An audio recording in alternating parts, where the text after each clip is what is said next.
Whenever a bobcat is injured in the wild, a vet can usually repair the damage in an hour or two, but then there will be 4 to 8 weeks of cage rest so that those broken bones can mend.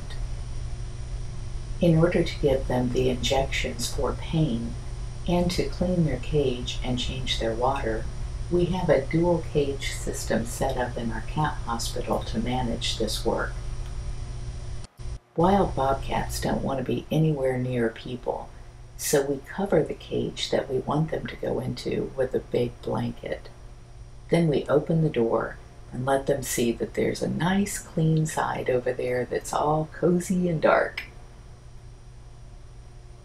We want the bobcat to shift to the other side so that we can clean the side that she's in and change the water, but we don't want to scare her into hurting herself, so we give her plenty of time to see the new area before we start to slowly remove the sheet from the side that she's in. Once she feels exposed to us, she will try to get away and will move to the other cage. We give her a little time to settle down and feel comfortable before we start sliding the doors back down. The doors are kind of noisy in the tracks and can be scary, so we want to give her plenty of time to feel comfortable with her environment. The cage that the bobcat is in now is called a squeeze cage because the floor will lift up and squeeze her to the top. It's made of stainless steel, and I would really love to have more of these cages. I've not been able to find any for less than $15,000, which is just ridiculous for our budget.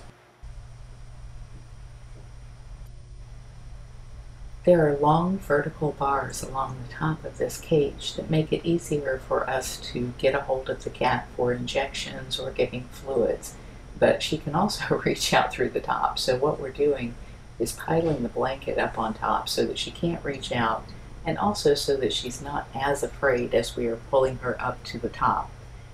When she gets all the way to the top, they will pull the blanket back near her rump there where they need to give her a shot.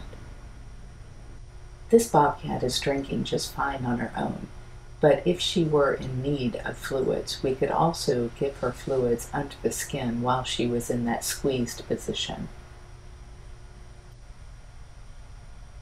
The squeeze cage is built in such a way that you can ratchet it into place so that the cat cannot move, but this bobcat has a fractured pelvis, so we're holding it up and not pushing her entirely to the top, because we don't want to crush the work that has been done by the surgeons.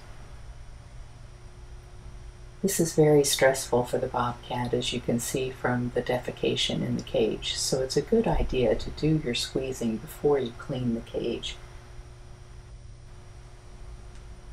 Even though it is stressful for her, it is what she needs in order to be able to survive and to be able to run again in the wild. Our Bobcat rehabilitation program is very successful because we have such dedicated staff and we do have good tools to use. And that's thanks largely to our donors. So a big shout out to all of you who are giving this Bobcat another chance. After the other side has been cleaned, we open up both sides of the cage so that she has a little bit of room to get around and to exercise her muscles so that they do not atrophy during her cage rest time in the cat hospital. Subscribe to our page at bigcatrescue.org to keep up on the work that is being done by big cat rescuers.